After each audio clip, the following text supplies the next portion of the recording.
Have a look around you. Everything you see, from the skin of your hands to the screen you're watching this video on, is a different combination of the same three building blocks of matter: protons, neutrons, and electrons. Now, let's look a little farther, say at Mars or the Andromeda Galaxy, or even halfway across the observable universe. And still, there is matter made of protons, neutrons, and electrons, as far as the eye can see. At first, this might not sound all that surprising, but for once, the mystery here isn't that we've seen something we can't explain, but rather that we haven't seen something we were expecting: a universe just as full of antimatter. I'm Alex McColgan, and you're watching Astrum. Join me today as we explore the world of antimatter and learn about its interactions with other particles and even with gravity. By the end of this video, you'll probably agree that antimatter is a bit weird, but you'll also see why some physicists are frustrated that it isn't weird enough. Let's get one thing out of the way first. Although it might sound like something straight out of science fiction, antimatter is very real. It forms a critical part of the standard model of particle physics, and particles of antimatter have been observed in experiments going back nearly a century. The very first detection of antimatter dates back to a 1932 experiment conducted by Carl D. Anderson at Caltech, using a cloud chamber immersed in a magnetic field. When charged particles from outer space, broadly called cosmic rays, intercept the Earth's orbit and fly through this chamber, the magnetic field curves their paths according to the charge and mass of each particle, and the clouds show a visible imprint of their resulting trajectories. Anderson was hoping this experiment would help determine just what kinds of particles were streaming into the Earth from the cosmos, and he may have found just a little bit more than he bargained for. What Anderson saw was that these cosmic rays included both positively and negatively charged particles. The masses of the negatively charged particles lined up exactly with the known mass of an electron, but some of the positively charged particles were far too light to be protons. Instead, they appeared to have the mass of an electron despite having the opposite charge, and so these never-before-seen particles came to be known as anti-electrons, or later, positrons for short. In 1936, Anderson would win the Nobel Prize in Physics for this discovery. Meanwhile, a British physicist, who was also destined to win a Nobel, had been developing a description of electrons that would fit nicely within the framework of quantum field theory. His name was Paul Dirac. By 1928, Dirac had realized that in order to describe electrons as quantum fields in a way that was physically consistent with special relativity, they had to be part of a larger mathematical structure, later known as a Dirac spinner, that inevitably gave rise to both positively and negatively charged versions of the same particle. In this way, Dirac had predicted the existence of positrons before Anderson had even built the cloud chamber that would detect them 4 years later. What's even more incredible is that electrons aren't the only fundamental particle to come in a 2-for-1 Dirac spinner package. Other particles of matter, like the quarks that make up protons and neutrons, each have their own antiquark counterparts. These antiquarks can come together to form antiprotons and antineutrons, which can then bond with positrons to form anti-atoms and anti-molecules. You could make a whole planet out of antimatter, and from the outside, it would look quite similar to an ordinary planet made of ordinary matter. But if antimatter were too similar to matter, if the only difference were the sign of its charge, then it would be impossible to explain why our universe contains so much of one and so little of the other. This cosmic mystery, known as the baryonic asymmetry of the universe, sent physicists on a decades-long quest to try and find as many differences as they could between matter and antimatter. That quest lives on today, spearheaded by particle colliders at CERN that are capable of producing, trapping, and studying both positrons and antiprotons.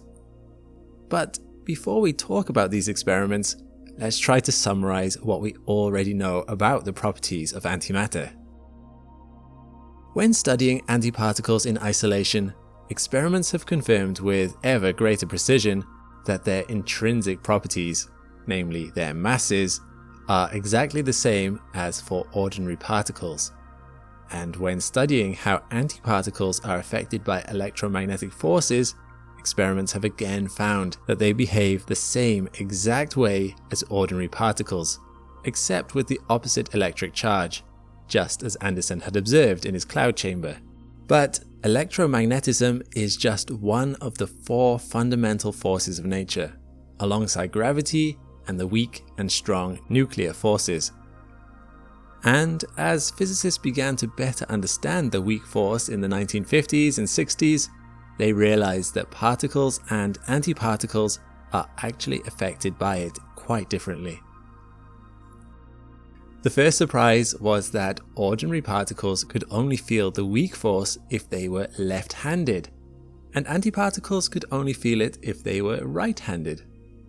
The concept of handedness, or chirality, is subtle and difficult to conceptualize for particles with mass, but a loose analogy can be drawn with a particle's helicity, which describes whether a particle is spin up or spin down along its direction of motion.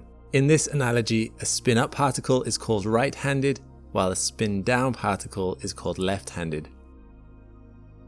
The second, and even crazier surprise, was that right-handed antiparticles experienced a different strength of the weak force as compared to left-handed ordinary particles. In practice, this means that the quantum probabilities for radioactive decay in ordinary nuclei are somewhat different from the probabilities of the analogous decay processes in antinuclei. This fundamental asymmetry between particles and antiparticles was first observed in a 1963 experiment run by James Cronin and Val Fitch of Princeton University, who would be awarded yet another Nobel Prize for their discovery. When this asymmetry was discovered, there was some hope that it would explain the baryonic asymmetry of the universe. Perhaps these differences in the weak force were responsible for the abundance of matter and utter lack of antimatter around us. But the maths didn't quite work out. There simply wasn't enough of a difference between the strength of the weak force acting on particles versus antiparticles. That was when physicists began to turn their attention to the strong nuclear force. Theoretical models predicted that, just like in the weak interaction, there should be some differences in how left-handed particles and right-handed particles feel the strong force. But antimatter just keeps surprising us. Every experiment to date suggests that the strong force treats particles and antiparticles just the same. This brings us to the last of the 4 fundamental forces and the subject of today's ongoing experiments at CERN, gravity. To be honest, suggesting that gravity might treat matter and antimatter differently is kind of a long shot. Think back to the popular legend of Galileo tossing stones of different sizes and materials from the Tower of Pisa. They all fell at the same rate because the gravitational acceleration on Earth is 9.8 meters per second squared, regardless of which object is falling. Of course, the experiment works even better in a vacuum chamber, where air resistance is taken out of the equation. Newton expanded on this idea and showed in the 17th century that your gravitational acceleration anywhere in space depends only on the mass of the object pulling you and your distance from it, but not on any of your personal properties, not even your own mass. This famous result, known as the equivalence principle, is the foundation of Einstein's theory of general relativity, our most accurate and successful model of gravity to date. With that in mind, Physics is still an experimental science at its core, and we can't know for sure whether matter and antimatter obey the same laws of gravity unless we check for ourselves. The physicists at CERN set out to do just that, motivated not only by the baryonic asymmetry of the universe, but also by a few speculative papers suggesting that the cosmological properties of dark matter and dark energy could be more easily explained if antimatter were to have a negative gravitational charge, or, to put it simply, if antimatter were to fall up rather than down. There are several ongoing experiments at CERN testing the gravitational properties of antimatter, including Aegis, G-bar, and Alpha. Today we will focus specifically on a key experiment coming out of the Alpha group that was published in the journal Nature this past September. After decades of assumptions, this experiment has brought us real-world data on the gravitational acceleration of antimatter on Earth's surface. But before we show you the results, let's take a moment to appreciate just how intricately this experiment was designed in order to isolate and measure the effects of gravity. The first step in the experiment is to secure a beam of several million positrons per second emitted from a radioactive isotope of sodium.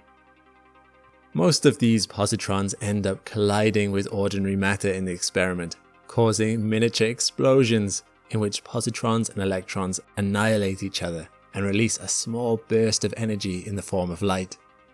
But a small fraction of the positrons survive as they are guided through the experimental apparatus, where they are cooled by low pressure gases and trapped by electric and magnetic fields. But observing the effects of gravity on these positrons would be nearly impossible. Their masses are so small that the tiny force of gravity felt by each particle is overshadowed by even the smallest fluctuations in the surrounding electromagnetic fields. That's why this collection of positrons is merged with a separate container of antiprotons, where they bond and form neutral antihydrogen atoms that are much less responsive to stray electromagnetic fields. And where did the antiprotons come from? Suffice it to say that they were produced by firing ordinary protons into a block of metal really, really fast. Yes, physics is awesome like that. Once the antihydrogen atoms are created, they behave like tiny, weak magnets that can remain trapped by complicated arrangements of external magnetic fields. Now, this magnetic interaction is weak enough that it no longer overwhelms the gravitational effects that we are trying to measure. The chamber containing these antihydrogen atoms is nearly a vacuum. There are just about 200,000 atoms of ordinary gas per cubic centimeter, compared to a typical atmospheric density of 20 quintillion atoms per cubic centimeter. Under these conditions, the trapped antihydrogen atoms almost never collide or annihilate with atoms of ordinary matter. Instead, they can more or less just float around the chamber for minutes or longer.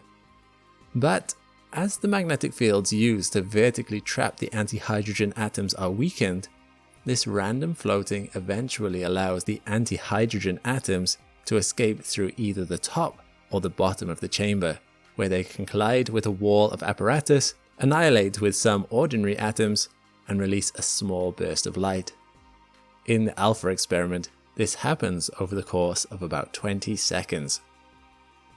The theory behind the experiment is that if gravity really pulls antimatter downwards, more of the antihydrogen atoms escape through the bottom than the top.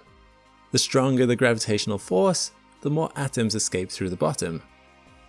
The simulations the Alpha team ran showed that under normal gravitational attraction, about 85% of the antihydrogen atoms should escape through the bottom, whereas only 20% of them would escape through the bottom if gravity pulled antimatter upwards. If there were no gravitational force at all, the simulation showed a more even distribution of 55% escape through the bottom, probably only differing from 50% due to asymmetries in the experimental apparatus itself. What did the actual experiment find? Well, roughly 75% of antihydrogen atoms escape through the bottom of the chamber, showing a clear preference for downward pulling gravity. As any thorough scientist would, the Alpha team repeated this experiment to collect a variety of data points that could tell a more complete story. They redid the procedure under various levels of magnetic field bias, which applied external upward or downward magnetic forces on the antihydrogen atoms. On this graph, a bias of -1g means that enough magnetic force is applied to counteract normal gravity, while a bias of +1g means that an extra g of magnetic force is applied to push the antihydrogen atoms downward, and so on. The team made predictions through simulations for each bias and for various possible gravitational interactions, which produced the orange, green, and purple curves shown here. As you can see, the experimental data points shown in blue best match the orange curve, which represents the normal simulation, where gravity pulls antimatter downwards.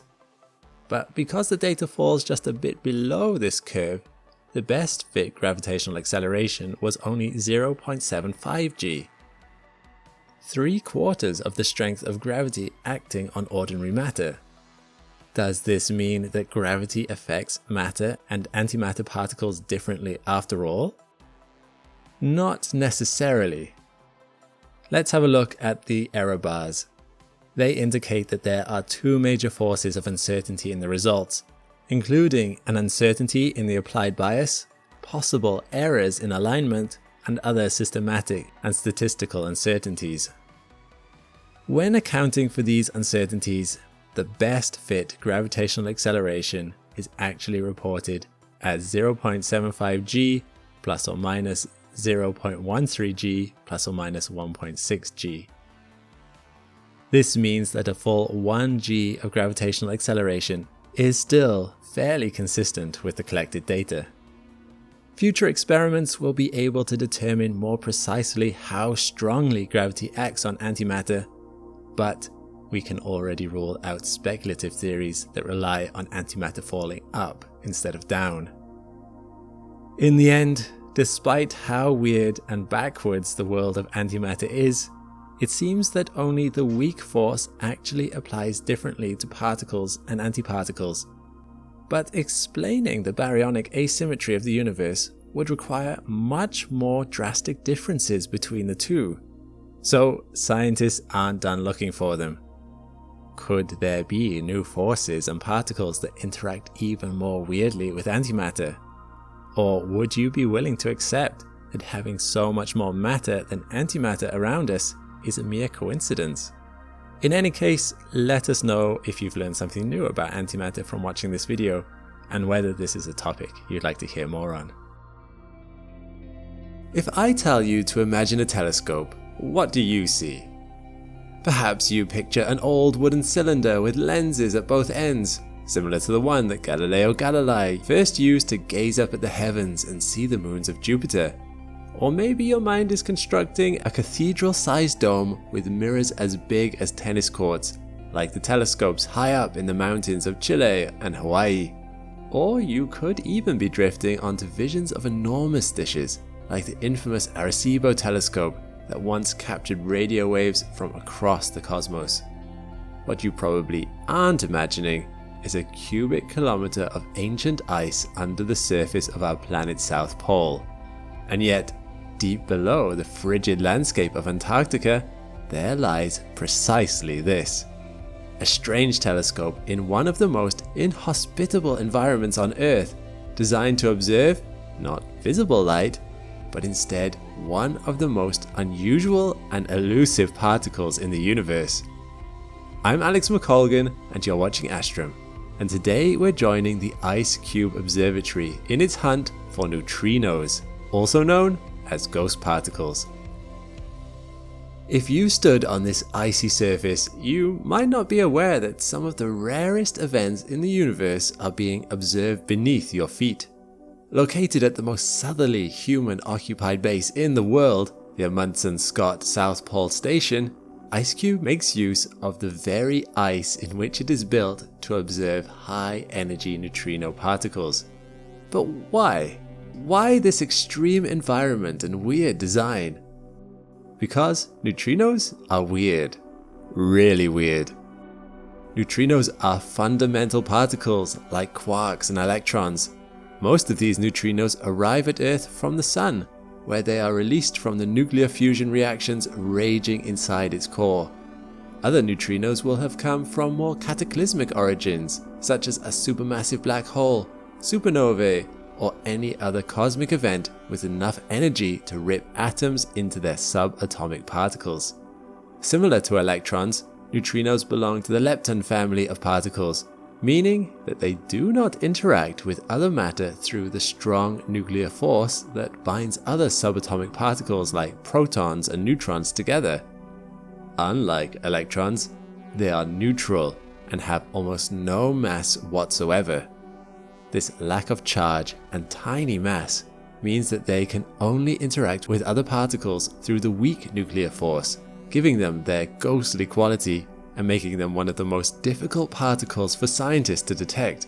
So much so that even when we do measure their presence, it is only through the impact they have on other particles. If that wasn't spooky enough, neutrinos can also pass through our entire planet without acknowledging the existence of a single atom in the crust, mantle, core, or any other layer of the Earth, flying straight out of the other side completely unnoticed.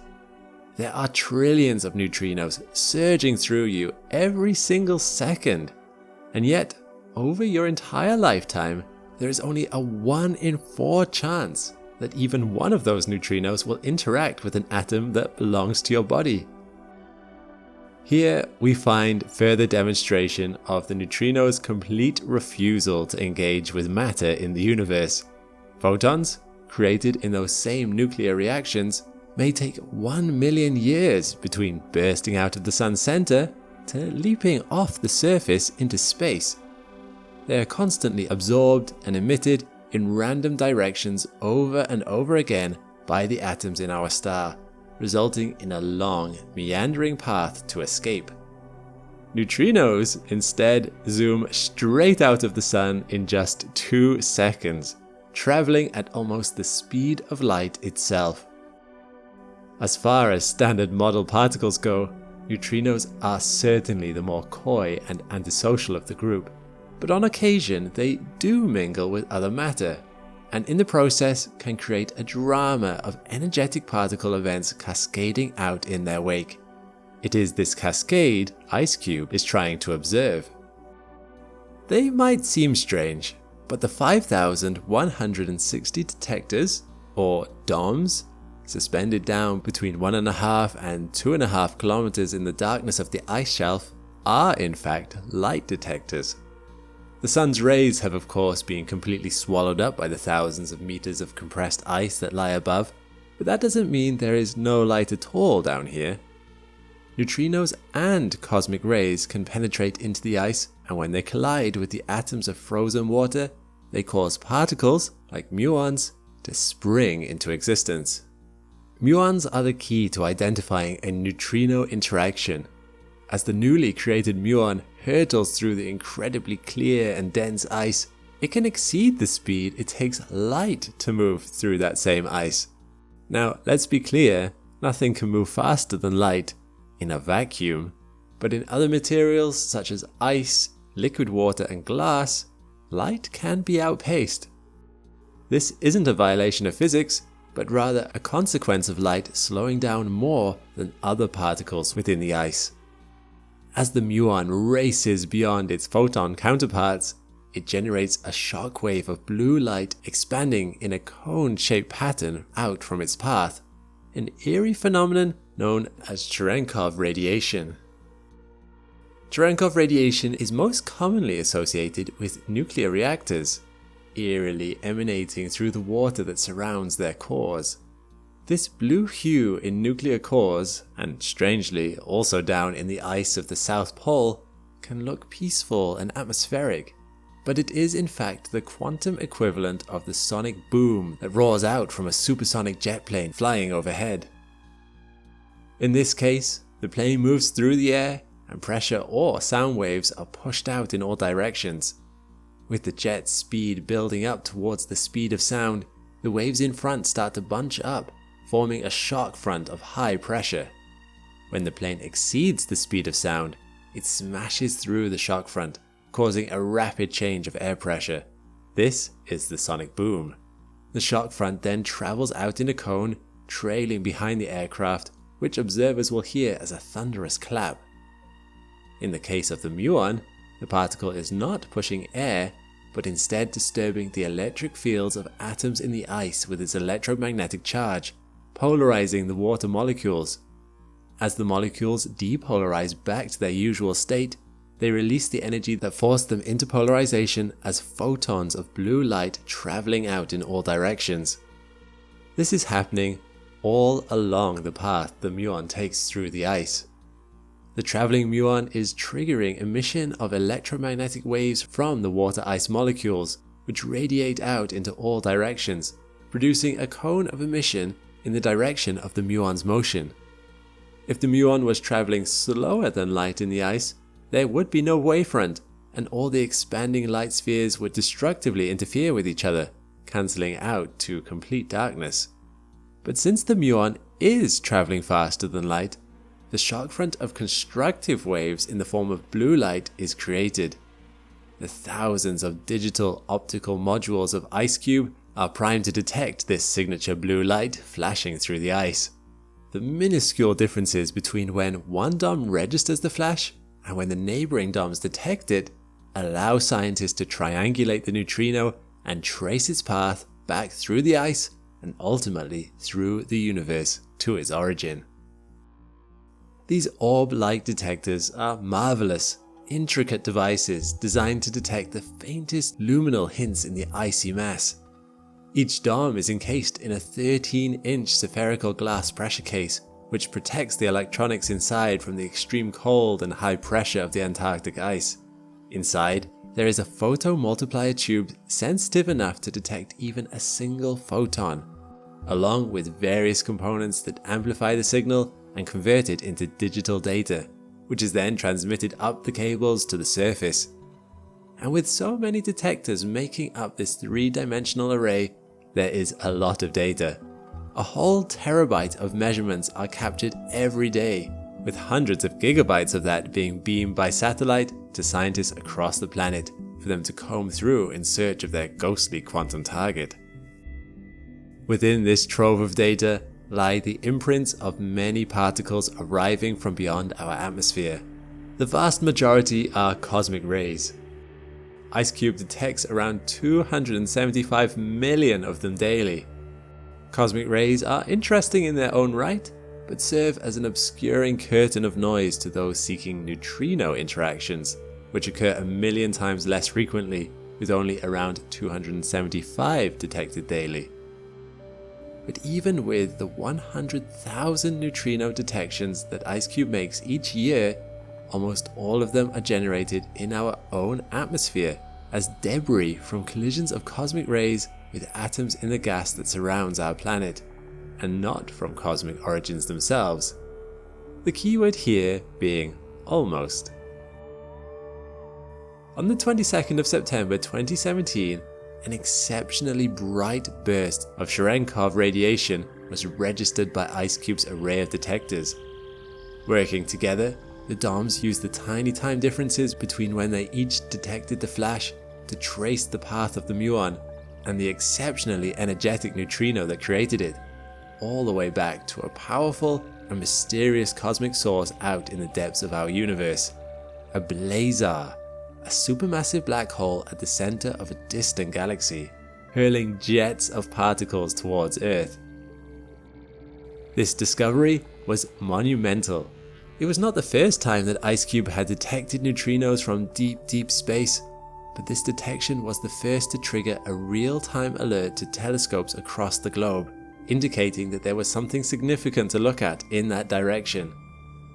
IceCube and neutrinos had entered the world of multi-messenger astronomy, where the cosmos is studied through not just light, like it has been for most of the history of astronomy, but also gravitational waves, cosmic rays, and now neutrinos.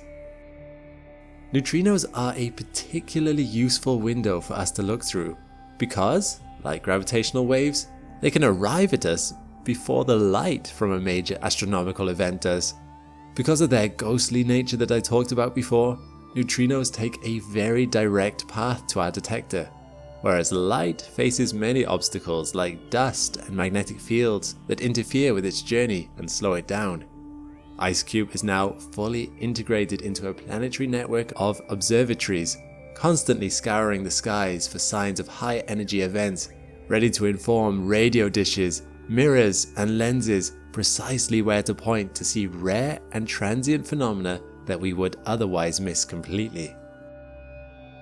IceCube is the noble watchman, sounding the alarm to rally an army of telescopic troops across the globe, commanding them where to aim to catch sight of raging cosmic fires. And even further to that, IceCube can give us a unique view into the heart of these phenomena. Because again, unlike photons, neutrinos can escape relatively unscathed from high energy environments such as the core collapse of supernova explosions or cataclysmic mergers of unfathomably dense neutron stars, or even the searing fury of supermassive black holes. IceCube can deliver new and different information. It can see things light-based telescopes are blind to, so to speak. The neutrinos it detects can hugely broaden our understanding of all these events and of the most fundamental nature of the universe. During these events, physics is pushed to its limits. Particles are accelerated to speeds and energies thousands of times greater than what we can achieve in our particle accelerators on Earth, like that of CERN. This allows physicists to test their theories and use the arrival of neutrinos at IceCube to make new discoveries, not only about the behavior and properties of neutrinos, but also about dark matter and even about ice itself. This is why so much effort was put into building such an extreme telescope as the IceCube Neutrino Observatory, an effort that took 7 years to complete, with work pausing during the Antarctic winter when planes are shut out from Earth's most southerly continent by the brutal weather, only able to briefly resume for the summer months of November to February.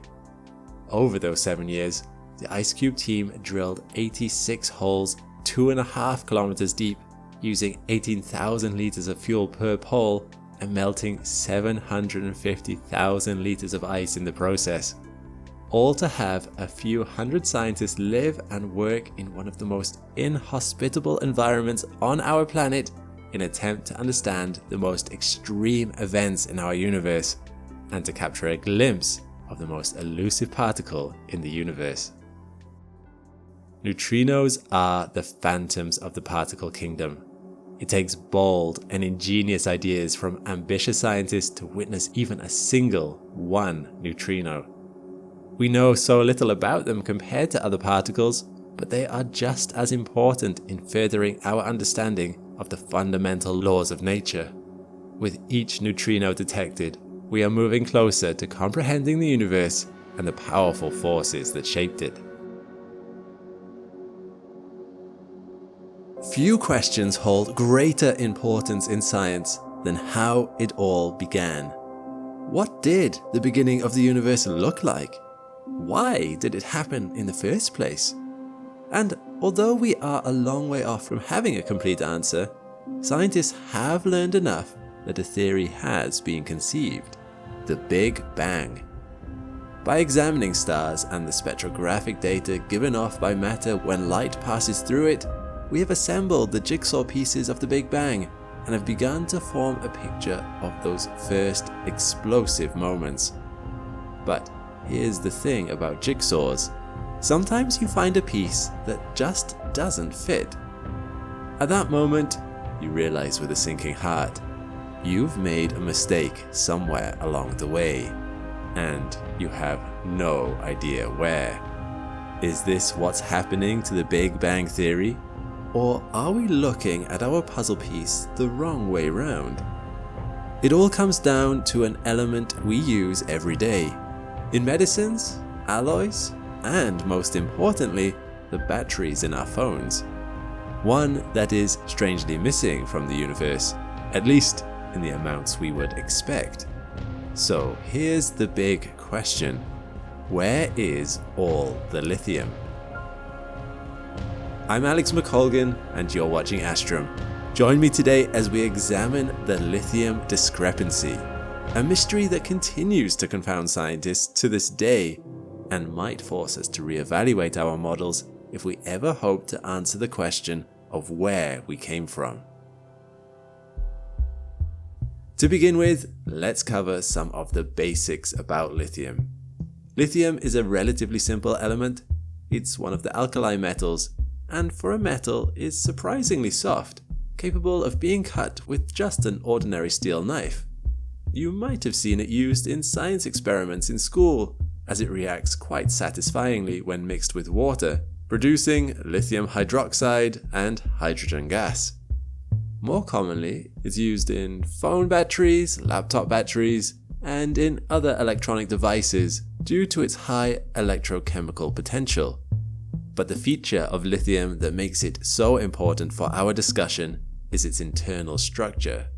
It's made with just 3 protons in the nucleus, meaning it's one of only a handful of very lightweight elements that could be created in the early moments of the universe. But it's the expected presence of lithium in the universe's beginning that causes our problem with the Big Bang model. So what do we think was going on back then? How exactly does lithium prove it's wrong? Well, the universe's origin is murky to us.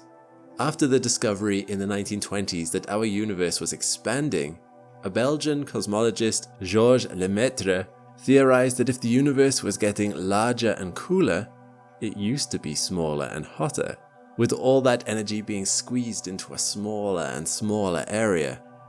The logical conclusion to this was that if you rewound the universe back to its very beginning, all of the universe's energy would exist in a single point in space. This singularity would be infinitely hot and dense, which makes sense. Based on that heat, this idea is known as the hot Big Bang model. But it's this infinity that causes the murkiness to creep in. Einstein's theory of relativity can be used to predict the motions of objects under the effects of gravity, but no equation tends to function when you start adding infinity into the mix. Hence, at the very first moment of the universe's origin, we don't have the equations to describe very well what was going on, or what caused the universe to start expanding. And with an infinitely hot and dense singularity, there's no way of knowing what might have gone on before it. Any evidence or signals from before that time would have been met with the hottest incinerator the universe has ever created. It happened somehow. That's all we can say for sure. At this point, there would be no lithium. The very start of the universe would have been simply too hot. After that though, even just 1 second after the universe begins to expand, the picture becomes much clearer. 1 second after the universe's expansion began, the temperature of the universe dropped down to a mere 10 billion degrees Celsius, which is actually only 1,000 times the temperature at the center of our sun. This was still hot enough that matter couldn't form yet. The fundamental force that holds together the nuclei of atoms would have been overwhelmed by this intense energy. So everything would have existed in the form of radiation instead, the remnants of which we can still see today in the cosmic background radiation. Discovering this became one of the proofs that scientists are onto something with this model. The universe didn't remain as just radiation for long. Just 99 seconds later, it would have cooled to 1 billion degrees Celsius, and the strong force would have kicked in. The universe's first protons by then had started forming and began binding with neutrons, creating hydrogen and the 1 proton, 1 neutron isotope of hydrogen known as deuterium. Hydrogen and its isotopes, or versions of hydrogen that had the same number of protons, but more or less neutrons were the most common element in the universe. But hydrogen wasn't the only one. Everything was still filled with so much energy that the hydrogen protons frequently smashed into each other, underwent nuclear fusion, and soon created the larger, more complex element helium with 2 protons. Once you run the equations, in the primeval universe, matter was nearly 76% hydrogen and nearly 24% helium. But sometimes, very rarely, another proton would merge with the other 2 and would form isotopes of lithium, bringing the number of protons up to 3 in these atoms. By mass, this made up only 0.0000007% of matter in the early universe. But here is where the mystery comes in. By examining the spectroscopic data from stars, or by evaluating that same light as it passes through clouds of matter, we can evaluate the distributions of elements in the universe today. And what we see roughly matches this prediction. Our own Sun is, by mass, 71% hydrogen, 27% helium, and 2% other heavy elements. Which makes sense, as the Sun would have had time to undergo more nuclear fusion in its lifetime, slightly altering the ratios of these elements. These ratios are mirrored throughout the universe as a whole, another strong proof that the hot Big Bang model and our equations are right, and that the universe did evolve in this way. And yet, our predictions about lithium are wrong. Although the prediction for the amount of lithium in the early universe is really low, the prediction is actually still too high compared to what we see. 3 times too high. Or to put it another way, as we study the spectroscopy of primordial stars, the further away the star, the earlier in time the light would have left it, we don't see anywhere near the amount of lithium we ought to be seeing if our prediction was correct. There are further mysteries surrounding lithium. Lithium-7 is the isotope that we tend to see in the early universe. This means that a lithium atom has 3 protons and 4 neutrons in its nucleus. But there is another isotope of lithium, known as lithium-6, with 1 fewer neutron, that is meant to be much less stable and much less common than its counterpart, supposedly making up only 2 out of every 100,000 lithium nuclei.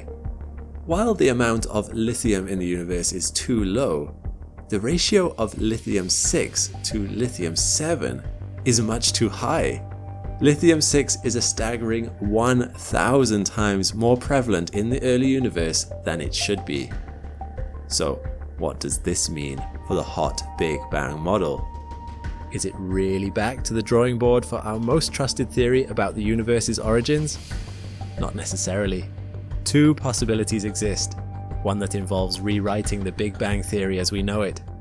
But there is another explanation that might just hold the answer to it all. When faced with something like this, one of 2 things must be true. Either our observations are wrong, or our models are wrong. Let's consider each possibility. It's difficult to throw out the hot Big Bang model completely. Nothing else does as good a job at explaining the existence of the cosmic background radiation, or the amounts of hydrogen and helium that we see in our universe. The quantities of those elements check out almost exactly with the hot Big Bang's predictions, which seems to be too perfect to be a coincidence. That said, scientists are becoming less certain about the model as it stands. Stephen Hawking, who was once one of the leading advocates of the idea that our universe began with a singularity, later went off the idea. In his book, A Brief History of Time, he stated, "Roger Penrose's and my work became generally accepted, and nowadays nearly everyone assumes that the universe started with a Big Bang singularity. It is perhaps ironic that, having changed my mind, I am now trying to convince other physicists that there was in fact no singularity at the beginning of the universe. As we shall see later, it can disappear once quantum effects are taken into account.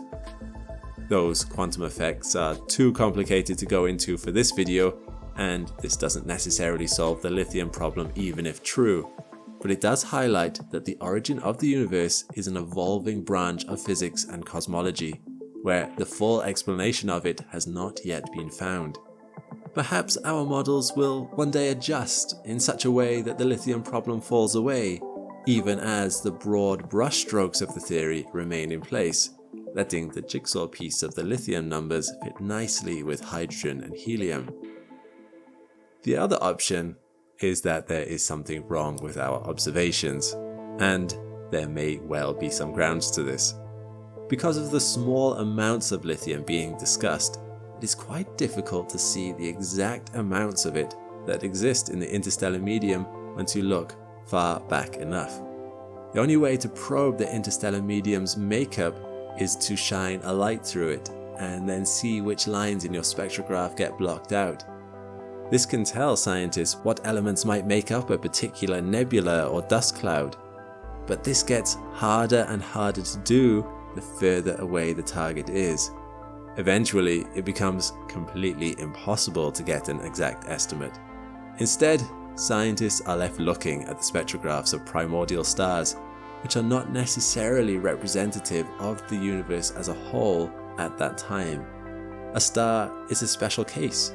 Something going on inside there might be altering the amount of lithium present within, converting the lithium into something else, while boosting the amount of lithium-6, although it's difficult to guess what that process might be.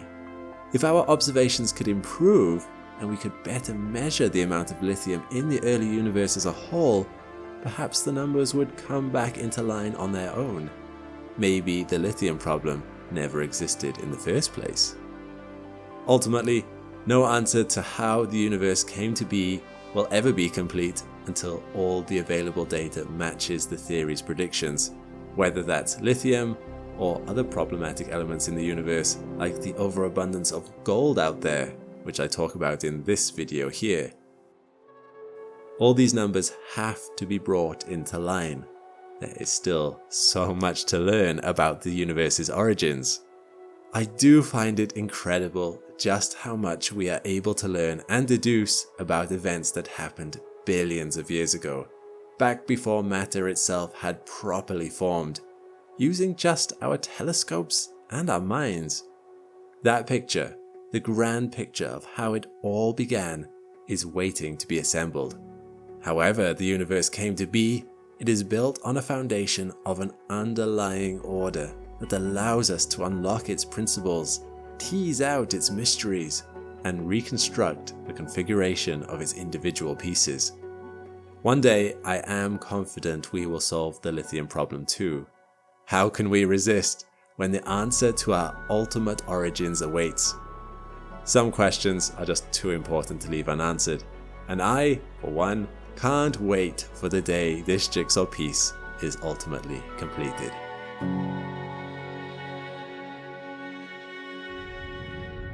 Thanks for watching, and thanks to our crew of astronauts over at Patreon who help us make science knowledge freely available to everyone. Chasing the algorithm can be hit and miss sometimes, so your contributions help us keep making the content we love. And if you want to join the Patreon, there's never been a better time to get in on the party. Just sign up with the link in the description. When you join, you'll be able to watch the whole video ad-free, see your name in the credits, and submit questions to our team. Meanwhile, click the link to this playlist for more Astrum content. I'll see you next time.